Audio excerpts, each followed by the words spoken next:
एक समय की बात है जब मनोज नाम का एक ऑटो रिक्शा वाला अपनी पत्नी लता और दो बच्चे रिशु और रिया के साथ एक छोटे से घर में रहता था। रिशु और रिया दोनों बहनें थीं जो अपने बाप की बहुत ही लाडली थीं। मनोज जब भी रात को काम करके घर लौटता, रिशु और रिया दोनों आकर उसके गले से चिपक जाती थीं। एक दिन की बात है जब मनोज हमेशा की तरह घर से काम पर निकलता है। उस दिन बहुत ही ज्यादा गर्मी होती है। ऑटो रिक्शा भी गर्मी की वजह से तप रहा होता है। मनोज एक सड़क के किनारे ऑटो रिक्शा लगाकर खड़ा हो जाता है। अरे भाई साहब, सीमापुर चलोगे क्या? जी बिल्कुल चलेंगे। मनोज उस आदमी को लेकर सीमापुर के लिए निकल पड़ता है। अब आधे रास्ते में जैसे ही वो पहुंचते हैं वैसे ही एक बड़ा सा गड्ढा आता है और ऑटो रिक्शा लुढ़क जाता है। मनोज का पूरा ऑटो रिक्शा टूट फूट जाता है। मनोज बड़ी मुश्किलों से ऑटो रिक्शा घर लेकर आता है। ऑटो रिक्शा और मनोज की हालत देखकर लता और बच्चे परेशान हो जाते हैं। मनोज फिर उनको सारी कहानी सुनाता है। अब तो ये ऑटो रिक्शा बिल्कुल खत्म समझो। नई बॉडी डलवाने में 30-40 हजार का खर्चा है। इतने पैसे तो हमारे पास हैं ही नहीं जी। सब अंदर जाते हैं और रात को साथ बैठकर ही खाना खाते हैं। फिर रिशु वहाँ अपना एक खिलौना लेकर आती है। देखो बाबा, ये कितना सुंदर है ना।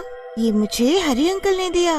अरे जो पड़ोस में फर्नीचर का काम करते हैं, बस उन्होंने ही बची हुई लकड़ी का ये ऑटो रिक्शा बनाकर दे दिया है इसे।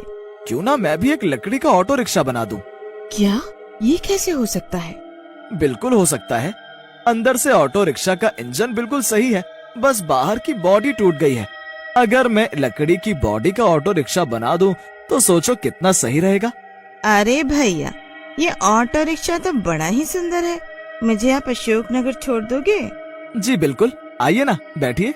मनोज को उस दिन एक भी सवारी के लिए खाली खड़ा नहीं होना पड़ता और उसकी खूब कमाई होती है। मनोज बस हर दिन ऐसे ही मेहनत से काम करता और पूरे शहर में मशहूर हो जाता। मनोज दिन रात इतना ऑटो रिक्शा चलाता कि कुछ ही महीनों बाद वो अमीर हो जाता है। उसके बच्चे भी बढ़िया स्कूल में पढ़ने लगते हैं। मनोज को इतनी जल्दी अमीर होते देख अब उसका पड़ोसी जगत उससे जलने लगता है। ये मनोज कहाँ एक ऑटो रिक्शा वाला आज देखो ठाठ की जिंदगी जी रहा है और मैं वहीं के वहीं सब्जी बेच रहा हूँ। मुझे इस मनोज का कुछ ना कुछ करना ही पड़ेगा। जगत मनोज से इतना चिढ़ने लगता है कि एक रात वो उसके ऑटो रिक्शा में पेट्रोल छिड़क कर आग लगा देता है। तब आसपास वाले लोग जोर जोर से चिल्लाने लगते हैं और आवाज सुनकर मनोज भी बाहर आ जाता है। अपने ऑटो रिक्शा को अपनी आंखों के सामने जलते देख उससे रहा नहीं जाता और वो पागलों की तरह उसे हाथों से ही बुझाने लगता है। आग मनोज के कपड़ों को भी पकड़ लेती है और देखते ही देखते दोनों जलने लगते हैं। अरे अरे, कोई बचाओ मेरे पति को, कोई तो पानी लाओ। अरे कोई बचाओ इन्हें। लोग जब तक पानी लाते हैं तब तक सब जलकर राख हो चुका होता है और मनोज भी जलकर मर जाता है। एक ही पल में पूरा परिवार बर्बाद हो जाता है। मनोज के बिना घर सूना हो जाता है और धीरे धीरे घर में पैसों की दिक्कत भी शुरू हो जाती है। कुछ दिन निकल जाते हैं और एक दिन लता के पास लड़कियों के स्कूल की फीस देने के भी पैसे नहीं बचते। लता मनोज की तस्वीर के आगे बैठकर खूब रोती है। उस रात सब ऐसे ही भूखे सो जाते हैं।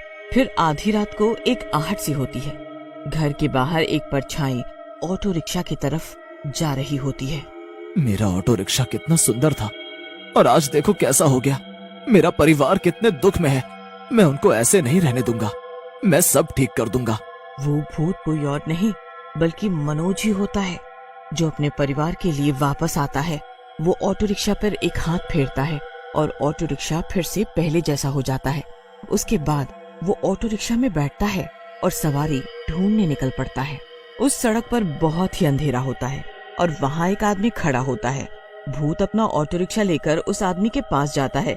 उस आदमी को अंधेरे में ऑटो रिक्शा वाले की शक्ल ही नहीं दिखती कि वो इंसान है या भूत। वो जल्दी जल्दी में ऑटो रिक्शा में बैठ जाता है और चल पड़ता है। थोड़ी देर बाद वो आदमी ऑटो रिक्शा से उतरता है और ऑटो रिक्शा वाले को पैसा देता है। वो आदमी ऑटो रिक्शा वाले की शक्ल देखने की कोशिश करता है पर उसे कोई शक्ल दिखाई ही नहीं पड़ती और वो बस जल्दी में पैसे देकर चला जाता है। ये पैसे मैं अब घर जाकर चुपके से लता के पास रख दूंगा। मैं अपनी बीवी और बच्चों को कोई दुख नहीं देखने दूंगा। बस फिर भूत पूरी रात ऑटो रिक्शा चलाता है और सारे पैसे एक जगह इकट्ठे कर लेता है। अब सुबह होने वाली है। मुझे जल्दी से घर जाना होगा। किसी को मेरी शक्ल नहीं दिखनी चाहिए। भूत जल्दी से अपना लकड़ी का ऑटो रिक्शा लेकर घर आता है। सबसे पहले वो लता के पास जाकर उसके सिरहाने पैसे रख देता है और फिर ऑटो रिक्शा को वापस पहले जैसी हालत में खड़ी करके वहाँ से गायब हो जाता है। सुबह जब लता उठती है तो अपने पास इतने सारे पैसे देखकर बड़ी हैरान हो जाती है। अरे इतने सारे पैसे ये कैसे आए? ये कौन रख सकता है? मेरे पास तो एक भी पैसा नहीं था। वो लड़कियों से भी पूछती है पर उनको भी कुछ पता नहीं होता। लता हैरान भी होती है और खुश भी। सबसे पहले वो स्कूल की फीस भर कर आती है और फिर घर का सामान लेती है। उस रात वो अच्छे से खाना खाते हैं और चैन की नींद सोते हैं। अब अगले दिन फिर से वही होता है। रात को मनोज का भूत आता है और ऑटो रिक्शा को वापस पहले जैसा करके उसे लेकर चला जाता है। रास्ते में उसे काफी सवारी मिलती है जिनको वो उनके पते पर छोड़ता है और उनसे पैसे ले लेकर इकट्ठे कर लेता है। आखिर में भूत को एक लड़की मिलती है जो उसके बच्चों को ट्यूशन पढ़ाती है। लड़की वो ऑटो रिक्शा देखकर हैरान होती है। अरे ये तो ऋषि और रिया के पापा का ऑटो रिक्शा है, पर उनकी तो मौत हो चुकी है। मुझे चेक करना होगा। वो लड़की ऑटो रिक्शा रोकती है और उसमें बैठ जाती है। लड़की पूरे रास्ते उस आदमी से बात करने और उसकी शक्ल देखने की कोशिश करती है पर उसे कुछ दिखाई ही नहीं देता। अजीब बात तो ये थी कि उस ऑटो रिक्शा में एक भी शीशा नहीं था। आपका घर आ गया है, जल्दी मेरे पैसे दे दो, मुझे जाना है। भैया वो मेरे पास पैसे खुले नहीं है, मैं बस अभी अंदर से लेकर देती हूँ। लड़की घर के अंदर जाती है और चुपके से खिड़की से देखने लगती है। तभी ऑटो रिक्शा के सामने से एक गाड़ी गुजरती है। गाड़ी की हेडलाइट की रोशनी भूत के ऊपर पड़ती है और लड़की उस भूत की शक्ल देख लेती है। लड़की एकदम हक्की बक्की रह जाती है। उसके बाद वो भूत ऑटो रिक्शा लेकर भाग जाता है और सीधा घर जाकर लता के पास पैसे रखकर वापस ऑटो रिक्शा को पहले जैसा करके गायब हो जाता है। अगले दिन लता फिर पैसे देखकर हैरान हो जाती है और उसके दिमाग में बस यही चलता रहता है कि आखिर ये पैसे आ कहाँ से रहे हैं। लता सोच ही रही होती है कि तभी वही ट्यूशन वाली लड़की उनके घर आती है। अरे मैडम, आप अचानक सुबह सुबह यहाँ कैसे? कल मैंने बहुत ही अजीब चीज देखी, इसीलिए मुझसे रहा नहीं गया और मैं यहाँ आपको बताने आ गई। क्या हुआ मैडम जी? बताओ ना। आओ बताओ ना। ये ऑटो रिक्शा जो आपके घर के बाहर खड़ा है ना, मैंने कल रात को इस ऑटो रिक्शा को बिल्कुल पहले की तरह नया देखा और नंबर भी यही था। और उस ऑटो रिक्शा में एक आदमी था जिसे मैं देखने की बहुत कोशिश कर रही थी, पर उसने मुझे शक्ल ही नहीं दिखाई, इसलिए मुझे शक हुआ। फिर आखिरकार मैंने उस आदमी की शक्ल देखी तो वो कोई इंसान नहीं बल्कि एक भूत था। भूत? क्या बोल रही हो मैडम जी आप? ये ऑटो रिक्शा तो इसी हालत में उसी दिन से खड़ा हुआ है घर के बाहर। अरे मैं सच बोल रही हूँ। अरे मैं बोल रही हूँ ना, मैं खुद आई हूँ। यही ऑटो रिक्शा था। आप एक काम करो, उसी जगह जाकर खड़ी हो जाना जहाँ कल मैं खड़ी थी, पर आप घूंघट कर लेना। बस फिर लता ऐसा ही करती है। वो रात को घूंघट करके उसी रोड पर खड़ी हो जाती है। रात को मोहन भूत बनकर आता है और ऑटो रिक्शा ले जाता है। रास्ते में उसे घूंघट में एक औरत मिलती है जिसे वो बैठा लेता है और चल पड़ता है। ऑटो रिक्शा से उतरकर वो औरत उस आदमी की शक्ल देखने की कोशिश करती है पर वो दिखाता ही नहीं। पहले आप मुझे अपनी शक्ल दिखाओ, आप छुपा क्यों रहे हो? मैं नहीं दिखा सकता, जल्दी पैसे दो और जाओ। लता पैसे दे देती है और चली जाती है।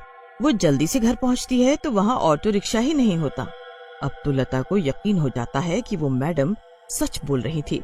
लता अंदर जाती है और सोने का नाटक करती है कि तभी कोई आता है और उसके पास पैसे रखने लगता है। लता झट से उसका हाथ पकड़ लेती है। लता भूत को देखकर कांप जाती है पर फिर भी हाथ नहीं छोड़ती। आप ऋषुरिया के बाबा हो ना? सच बताओ, आप मेरे पति हो ना? मुझे सब सच पता लग चुका है। आज आपके ऑटो रिक्शा में घूंघट में बैठी औरत मैं ही थी। लता बहुत रोती है। ऐसे मत रो लता, मुझे अब जाने दो और मैं तुमसे मिलने रोज आऊंगा और तुमको पैसे दे जाऊंगा, पर अभी मुझे जाने दो। उसके बाद भूत गायब हो जाता है। उस दिन के बाद वो रोज ऑटो रिक्शा चलाता है और लता को पैसे दे जाता है।